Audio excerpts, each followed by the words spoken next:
All right, so this is gonna be episode 8 of my deck profile videos for the Brilliant Stars to Prismatic Evolutions format.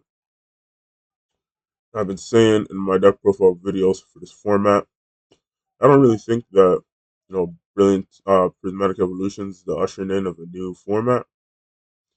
Um, because the cards that they printed in it weren't really made to really shake the format. Um, but yeah, this is this deck profile video is going to be a little different because this is actually going to be to kind of um, highlight the prismatic evolutions changes that prismatic evolution has brought. Because I'm surprised they have brought any, to be honest. You know, um, yeah, I am really surprised, honestly, because the decks that were dominating Surge and Sparks were good decks. Nothing wrong with them. The decks were strong. Um, and so to see people shift so suddenly, especially top players, to shift so suddenly, um, is quite a shock, to be honest. So yeah, it's gonna be a list to sort of highlight kind of some of those changes, right? And so this is gonna be about Espathra. Um, so Espathra EX is printed in Paldean Fates. Um, and yeah, it's a 260 HP grass type Pokemon with the ability Dazzling Gaze. As long as this Pokemon is in the active spot, attacks used by opponent's active Pokemon cost colorless more. It has the attack Psybolt for Psychic Energy. Psyball for Psychic Energy. It does 30 damage plus. This attack is 30 more damage for each energy attachable Pokemon. Right. So pretty straightforward Pokemon. Actually, I take that back. It's not really a straightforward Pokemon. I kind of explain um sort of what Pokemon's trying to go with this card. Um, and so yeah, right. So this card caught my attention when it first came out. I was still pretty. I was still testing the format a lot, and so I didn't get really a lot of time to really dissect this card. But yeah, a few players picked up on it and try to kind of make some concept with it, but none of them really stuck. The card's good. I'm gonna kind of try to explain sort of what this card's trying to do. But yeah, I mean, it's kind of a card that we need, right? And yeah, I'll try to give some insight on it. So basically, one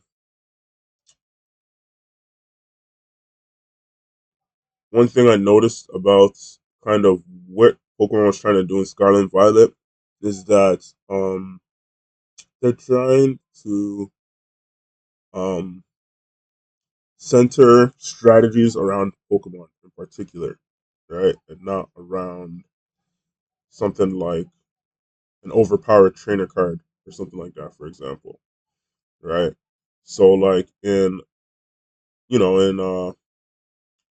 Sword and Shield, we saw a lot of very overpowered trainer cards that did things that Pokemon would normally do, right? Like for example, Rose Tower does what Mew EX does, right? I'll just bring it up real quick, right? And we had a lot of cards that did very powerful things, right? And pretty much that's what you built your strategy around. Because in certain shows, the cards were not necessarily too the Pokemon were not necessarily too overpowered, right? Until we got to like Mew EX, right? I mean Mew VMAX, right? Um, so yeah, you were generally building around your trainer cards and not Pokemon. But Pokemon decided that they really wanted to focus on their Pokemon in this iteration of the card game, and so they really stepped on the gas and printed a lot of really strong Pokemon with really powerful effects, right? Um, so yeah, right. You know, and for Espathra, we had cards like you know, um, like you know,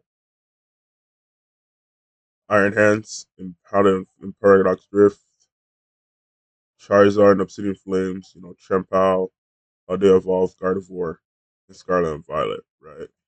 And there was a lot of other Pokemon too that had a lot of very powerful effects, right? Like Tinglu and Powder Evolved, for example, right?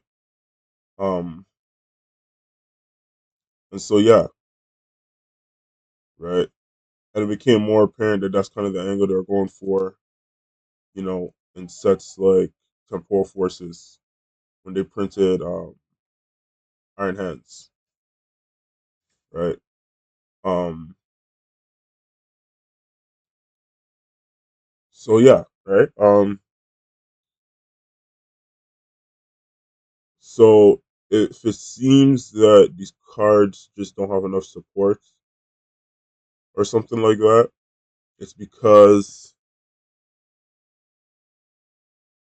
they're not supposed to be like completely overtuned where it's like, oh my gosh, this deck is unstoppable, right? Like for example, you take a deck like Charizard. Charizard doesn't have like a trainer card that goes along with it, right? Like a card that was like a trainer card that was like designed for Charizard. You know what I mean? Right? Charizard is just powerful on its own, right? So that's sort of what Pokemon was trying to go for in um the Scarlet and Violet era, right? So yeah, when you look at the kind of design of Espathra, yeah, um, you'll notice that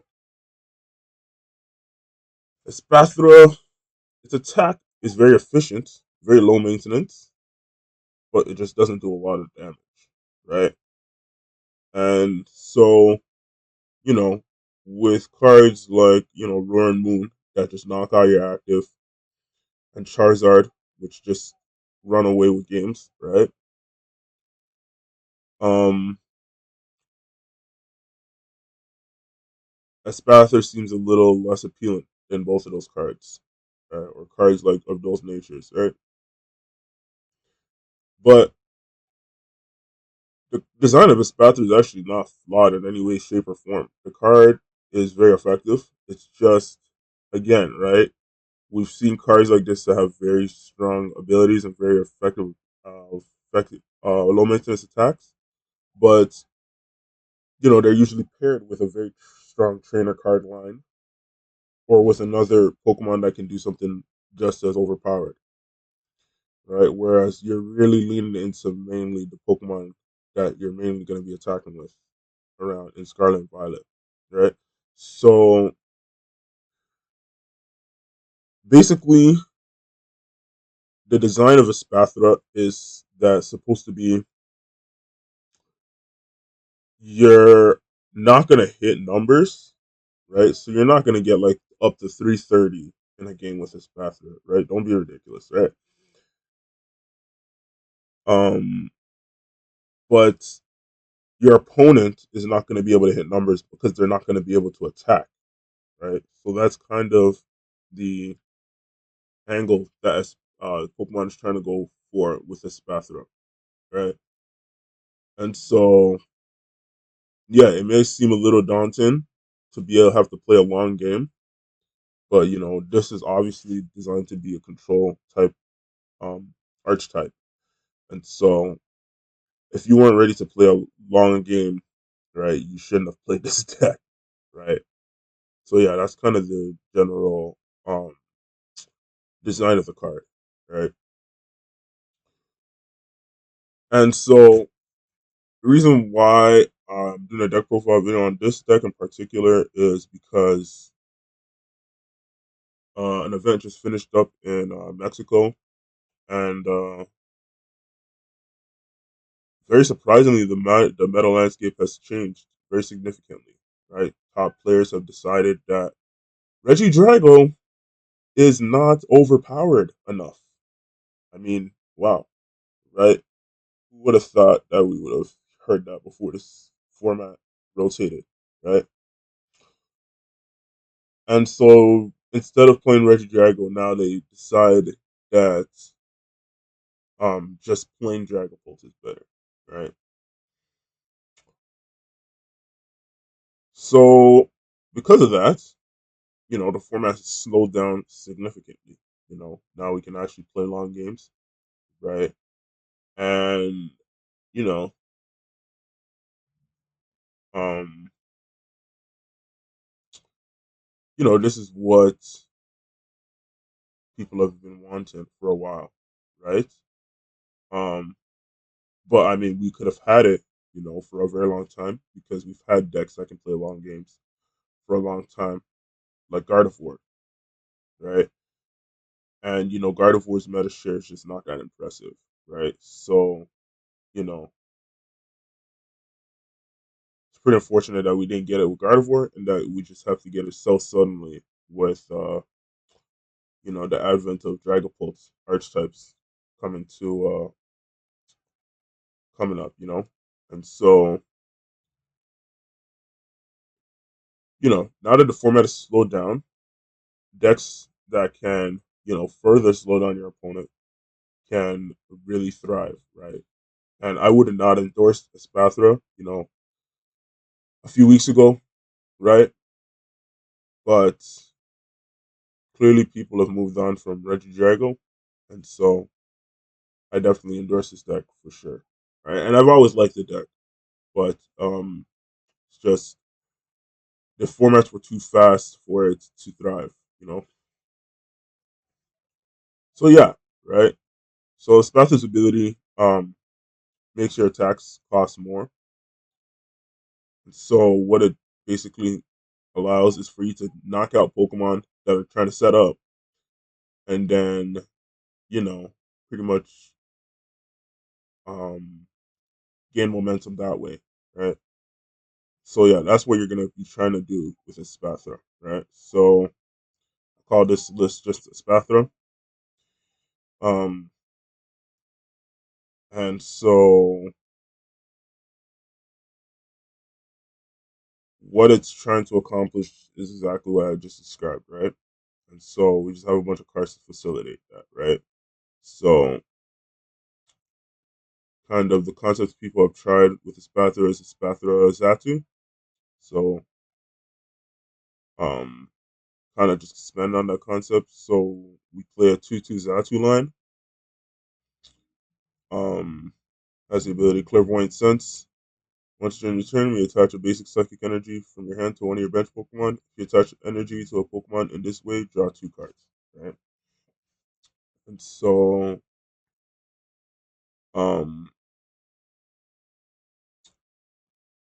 I don't really know what people were trying to do with this card originally in the Spathra, because Spathra is not supposed to be setting up a lot of energy on the board. It's just supposed to be taking out key knockouts. Right. But I decided to just be like, okay, well, um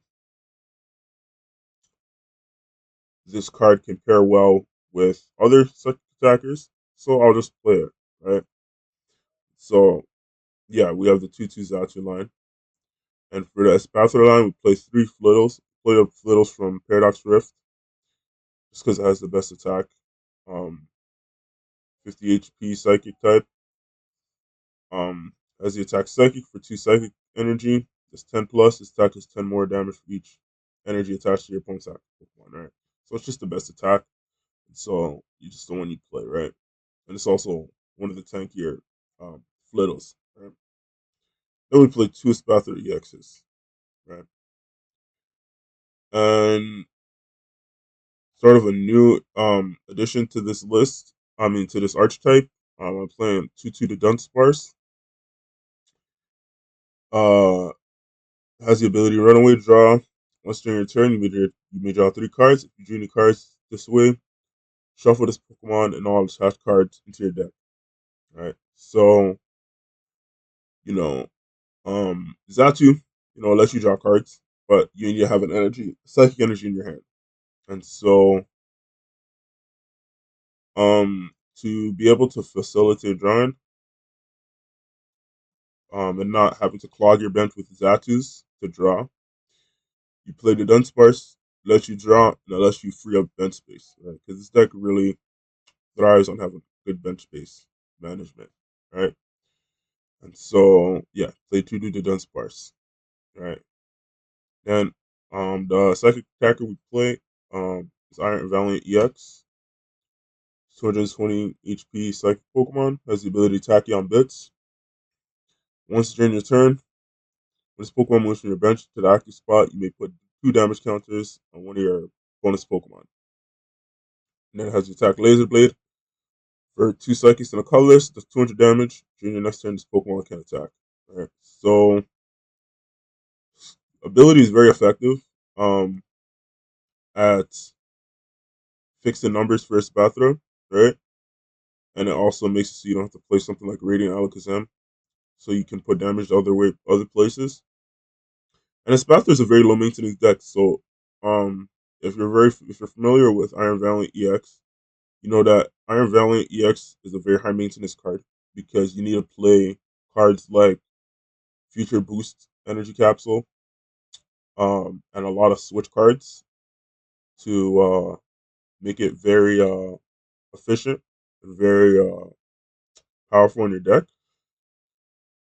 And so this card pairs very well in the Spathra archetypes because you're already not going to be playing a lot of key cards, so you can just play switches and future boosts, and that's not going to matter, right? So yeah, that's the attacker we play. Then another new addition to this archetype is Elekid from Paradox Rift. 30 HP lightning Pokemon. So a baby Pokemon. It has the attack Crackling Shot for and for free. This attack does 30 damage to one of your opponent's Pokemon. Right. So um yeah, right. Kind of explain this after I'm done explaining the other cards. So yeah, the other 2 cards we play is Mew. EX has the ability to restart once you're in your turn. You may draw cards to the other 3 cards in your hand, and you play Squawk ability EX. Right. Um, has the ability to Squawk and Cease. Once during your turn, you may discard your hand and draw 6 cards. You can't use more than one Squawk and Cease ability during your turn. Right. So I've been exploring, this format for um, quite some time, and so um, pretty familiar with what Pokemon is trying to do with certain cards and certain archetypes. And so when I saw Badoo get announced, I wasn't really worried. Honestly, I was just like, okay, well, it's just another baby Pokemon. There's way better baby Pokemon that there's a lot of strong baby Pokemon rather um in Scarlet and Violet. And so um yeah, wasn't really phased by the card at all. Honestly, I didn't even think it was gonna shake the format up that much. I thought they were just gonna tech up Badoo in already good decks. And so yeah, right. And so this card um was a card I was already playing in a lot of decks, even before Badoo got announced. Because I understood that, This card is basically the balancer of baby Pokemon. That's basically what this card is designed to do. It does perfect math to baby Pokemon, and so they basically printed this card as a contingency so that people cannot, so that they can't, cave in to people's demands for more balance with baby Pokemon, right? So yeah, that's what this card does, right? Puts 30 damage wherever you want, and so if your opponent flips over like a Dreepy or something like that, for example, you can just put this card down on your first turn, and then when they bring up a do, they literally cannot play the game, right? So that's kind of the idea of this card, right? And kind of this Pokemon line, right? And all these Pokemon have either one retreat cost or no retreat cost, so there's not going to be a problem with getting this card into active, right? So that's the Pokemon line. For the trainer line, we got our search cards, 4 Ultra Balls, 4 Nest Balls. We got our draw support, 4 Ionos, um, search supporters, Arvin, 3 copies, and then other draw support is Surfer, right? Pairs well with Iron Valiant, and so 2 copies is pretty good, right? Then we play 2 Boss's Orders for Gust, and our ace spec is Scramble Switch, right? Pairs very well with Iron Valiant, Espathra. You can do a lot of combos with the Espathra where you can charge up on Iron Valiant in 1 turn. Um, and so yeah, I feel like it's a very strong um ace spec in this archetype, especially with Iron Valiant. Then we play 2 Earthen Vessels. We need to get our energies very quickly, so it's good to play Energy Search, then Energy Resource Retrieval. Um, it's like 1 copy Night Stretcher, right? Just if we need an energy, um, it's generally going to be used for energies. So, um, we need to get something back. Our counts are fine. We don't need to play something like Super Rod. So once we set up, we just take over. So just in case, you just have to discard an energy and you want to get it back, right? Then play 1 Power Pad. Just makes our support accounts more basically. So yeah, you just play 1 copy, and this is kind of like a control archetype too. So you always want to play Power Pad and control. And then for tool cards, we play 2 technical machine evolutions, um, and 2 future booster energy capsules. Right, so these are for Iron Valiant, and these are just for matchups like Charizard, which are very hard to win, and so it gives you an edge in matchups like Charizard. Right, and then we play Town Store, 2 town copies, so that we can search out the um, future boost capsules and the devolutions. Right, it's also just for Stadium Bun. People play cards like like Collapse Stadium, Area Zero. Right, so it's for Stadium Bump. Right, right. So that's trying to train the line, and then we play 4 switches as well. Um, so yeah, you're gonna be using switches to use Iron Valiant's attack without having to attack with it, without having to leave it inactive either. So switch just facilitates that. Then for energy count, we play 8 psychic energy. Right. So yeah, Espathra is just a card. It's kind of very mystified in this format. Um, it's not like it's underpowered in any way, shape, or form. It's just, you know, cards don't really get the attention they deserve.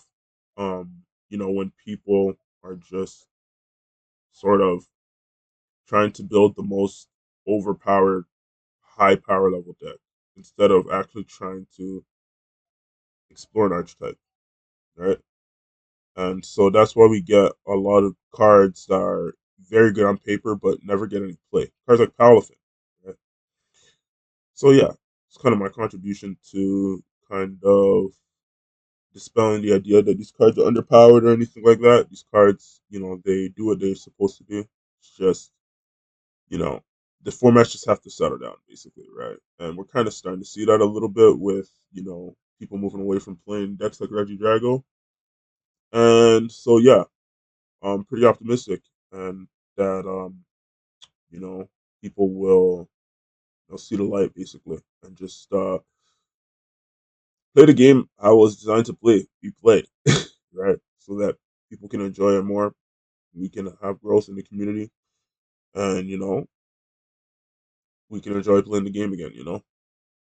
So yeah, um, that's Espathra. Um, Pretty satisfied with this list. So yeah, um,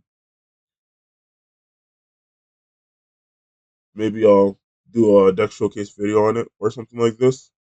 I enjoyed playing this list a lot, so yeah, that would be pretty good too. All right, so this has been Espathra. Um, Hope you liked this video, and yeah, thank you for listening. I'll see you in the next video.